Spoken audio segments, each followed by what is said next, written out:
Assalamualaikum warahmatullahi wabarakatuh. Selamat datang di channel Gemi Gongbu. Hari ini kita akan menjelajahi alam dan lingkungan sekitar kita dengan cara yang menyenangkan. Kita akan belajar tentang ekosistem, pentingnya menjaga lingkungan, dan melakukan eksperimen sederhana. Ayo kita mulai. Apa itu ekosistem? Ekosistem merupakan interaksi timbal balik antara makhluk hidup dengan lingkungannya atau kumpulan makhluk hidup atau biotik dan benda-benda tak hidup atau abiotik yang saling berinteraksi dan bergantung satu sama lain. Komponen penyusun ekosistem ada biotik dan abiotik. Biotik adalah komponen yang berupa makhluk hidup, sedangkan abiotik adalah komponen yang berupa benda mati. Komponen biotik terdiri dari individu, populasi, dan komunitas. Individu adalah makhluk hidup tunggal, sedangkan populasi adalah kumpulan makhluk hidup yang sejenis. Dan komunitas adalah kumpulan populasi yang hidup di suatu tempat. Jadi, cakupan komunitas lebih luas dari populasi dan individu ya.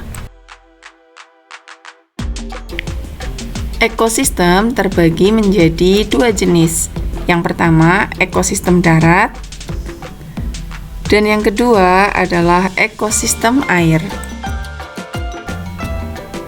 Ekosistem darat terdiri dari hutan hujan tropis, sabana, dan padang rumput. Hutan hujan tropis adalah ekosistem yang sangat kaya dan beragam yang terletak di daerah tropis di sekitar garis khatulistiwa. Karakteristik utama dari hutan hujan tropis meliputi curah hujan yang tinggi, suhu yang hangat, dan keanekaragaman hayati. Sabana adalah jenis ekosistem vegetasi yang terdiri dari padang rumput dengan beberapa pohon atau semak yang tersebar. Sabana biasanya terletak di daerah subtropis atau tropis dengan musim kemarau yang berpengaruh dan curah hujan yang sedang. Sabana didominasi oleh rumput yang tumbuh tinggi dengan beberapa pohon yang tersebar.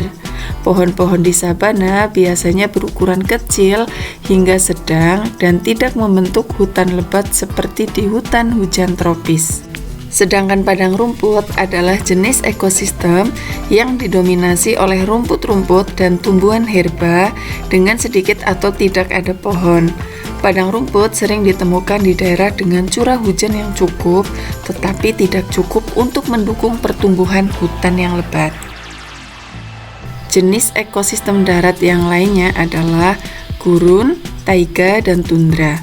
Gurun adalah ekosistem yang sangat kering dengan curah hujan yang sangat rendah. Sedangkan taiga adalah ekosistem hutan yang terletak di daerah dingin dengan musim dingin yang panjang dan dingin, serta musim panas yang singkat dan sejuk. Tundra adalah ekosistem yang sangat dingin dan kering, biasanya ditemukan di daerah kutub utara dan puncak gunung yang tinggi. Selanjutnya adalah jenis ekosistem air yang terdiri dari air tawar, air asin, dan air payau. Hewan yang bisa hidup di air tawar adalah ikan air tawar, amfibi, dan berbagai jenis invertebrata. Kemudian ekosistem air tawar juga penting untuk sumber daya manusia seperti pasokan air minum, irigasi, dan rekreasi. Selanjutnya adalah air asin, yaitu air yang memiliki kadar garam yang tinggi, biasanya ditemukan di lautan. Hewan yang dapat hidup adalah ikan laut, mamalia laut, dan invertebrata, dan beberapa vegetasi seperti ganggang dan terumbu karang. Yang selanjutnya adalah air payau, yaitu air yang memiliki salinitas yang berada di antara air tawar dan air asin. Ini biasanya terjadi di daerah estuari di mana air laut bertemu dengan air tawar dari sungai. Ekosistem adalah komunitas dari makhluk hidup yang saling berinteraksi dengan lingkungan fisik mereka. Setiap elemen dalam ekosistem saling bergantung satu sama lain. Jadi ketika salah satu elemen terganggu, dampaknya bisa merambat ke seluruh ekosistem, mengancam keseimbangan alam yang kita andalkan untuk bertahan hidup.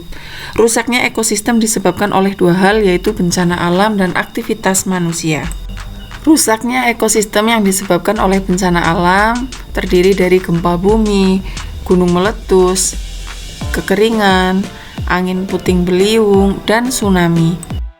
Sedangkan yang disebabkan oleh aktivitas manusia terdiri dari longsor, kebakaran hutan, banjir, pencemaran air, dan polusi udara. Lalu, bagaimana cara kita menjaga ekosistem? Kita dapat melakukannya dengan membuang sampah pada tempatnya, kemudian melakukan reboisasi, menjaga flora dan fauna, dan menjaga kelestarian hutan. Nah, kalian juga bisa menjaga ekosistem dari rumah loh. Bagaimana caranya? Nah, kali ini kita akan bersama-sama praktik membuat pupuk kompos yang berasal dari sampah organik yang bisa kalian temui di sekitar rumah. Ayo kita mencoba sama-sama.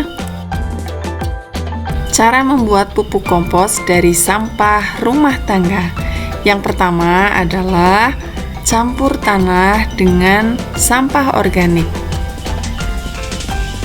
Aduk hingga keduanya tercampur rata, dan selagi mengaduk, siram permukaan tanah menggunakan air secukupnya. Masukkan adonan kompos ke dalam wadah atau komposter.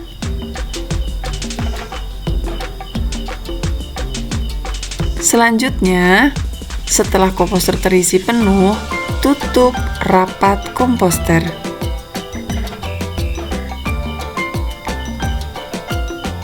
Simpan kompos di tempat yang bersuhu ruangan.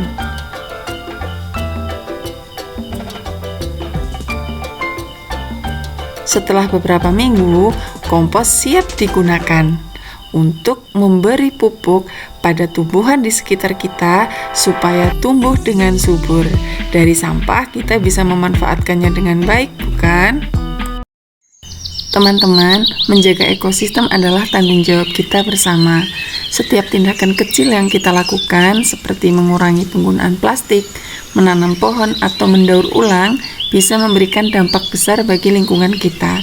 Mari kita bekerja sama untuk menciptakan dunia yang lebih bersih dan sehat bagi generasi mendatang. Terima kasih sudah menonton. Jangan lupa like, subscribe, dan bagikan video ini agar lebih banyak orang yang peduli dengan lingkungan kita. Sampai jumpa di video selanjutnya. Wassalamualaikum warahmatullahi wabarakatuh.